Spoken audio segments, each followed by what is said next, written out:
Nessa semana, o técnico da seleção de Montenegro foi demitido do cargo.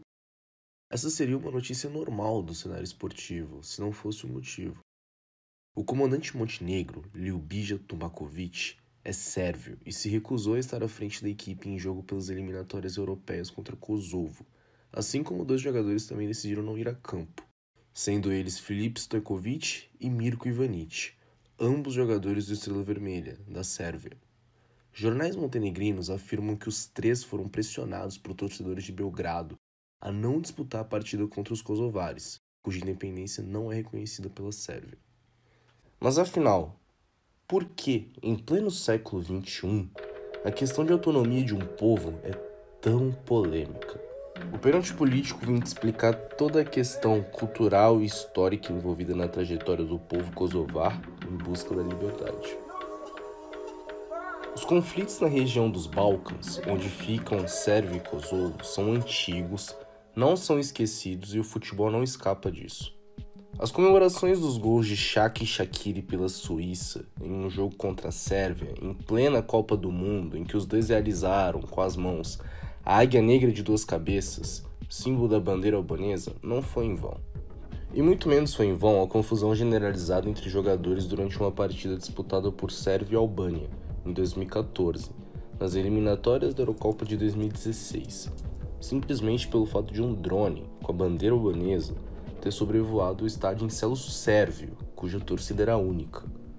Ocorridos como esses mostram toda a herança e a realidade da briga diplomática entre esses povos.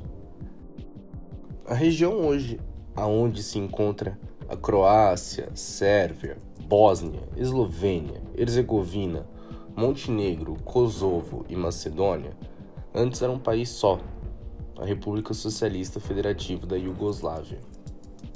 Todas essas diferentes etnias estavam dentro desse único país, sendo governados por Josip Broz Tito, presidente comunista e líder militar.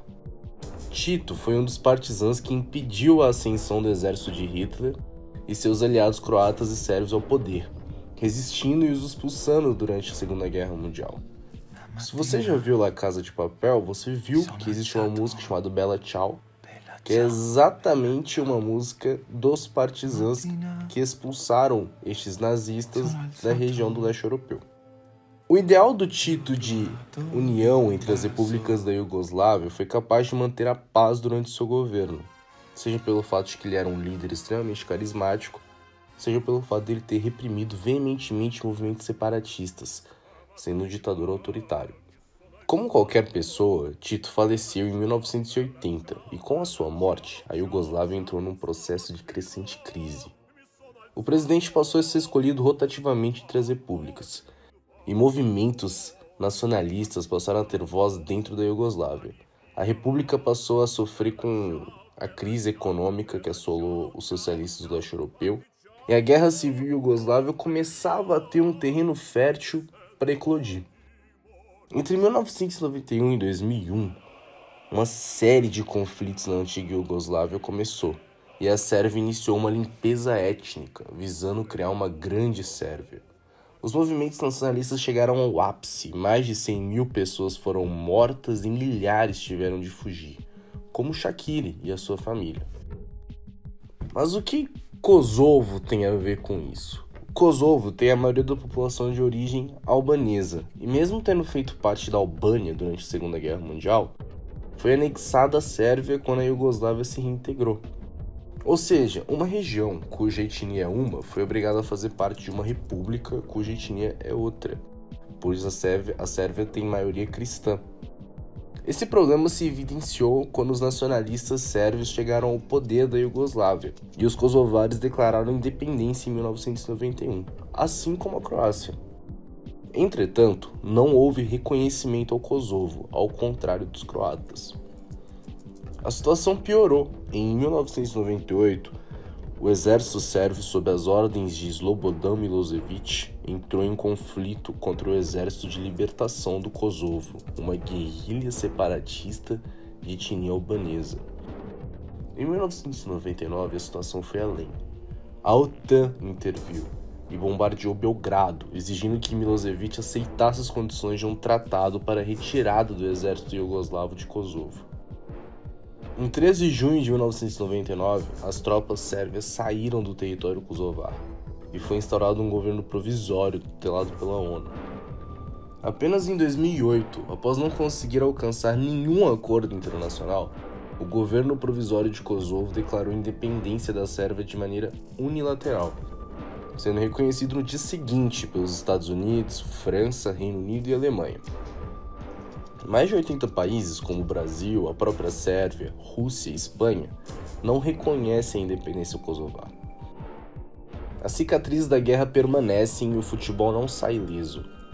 Além dos episódios das comemorações de jogadores suíços do Kosovo e a briga causada pelo drone com a bandeira da Albânia, torcedores sérvios foram flagrados na Copa da Rússia com camisas de Ratko Mladić, um general sérvio conhecido como Carniceiro da Bósnia, que tem em maioria população muçulmana, assim como Kosovo e Albânia. Esse general, para se ter ideia de suas atrocidades, foi condenado à prisão perpétua por 11 crimes de guerra, sendo o genocídio praticado contra os islâmicos o mais notório. Há também registros de torcedores sérvios cantando músicas nacionalistas que exaltam a ideia de que Kosovo sempre pertencerá à Sérvia.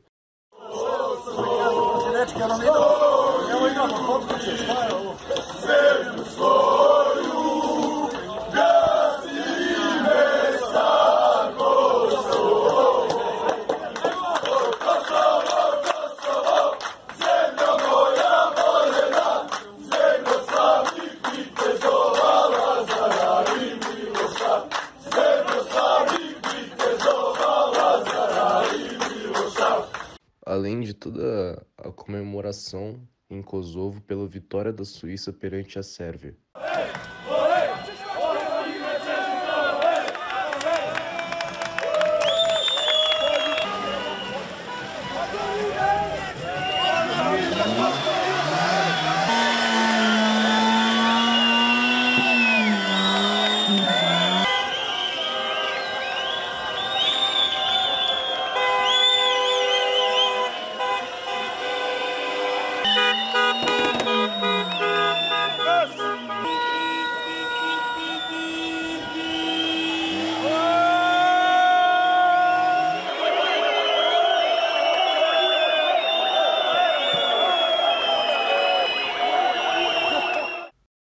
O próprio Shaqiri não pôde acompanhar o Liverpool pela Champions League em 2018, quando os Reds iriam a Belgrado jogar contra a Estrela Vermelha, visando não colocar a segurança do jogador em risco, o que gerou repercussão e perguntas ao treinador do clube inglês.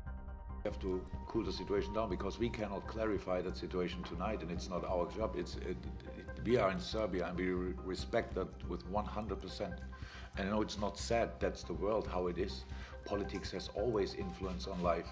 So on the planet I live, at least, and that's how it is. But it's not. We are not here for that. We are here for playing football, and that's why we try to make sure that we can be focused on football. And I realized tonight already, I expected it differently, but mostly the English-speaking journalists were asking about it, to be honest. So it could have been a story, and we didn't want to have a story besides a football story, and that's why we decided what we decided.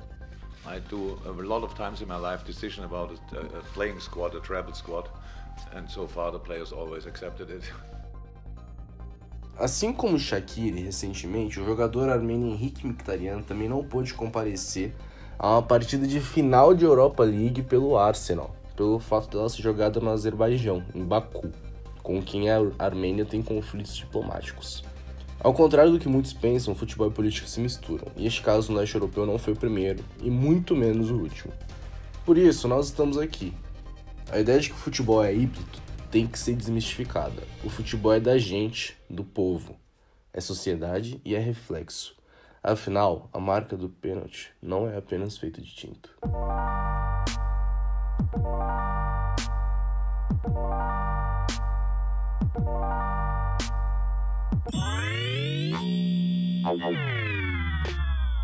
Oh.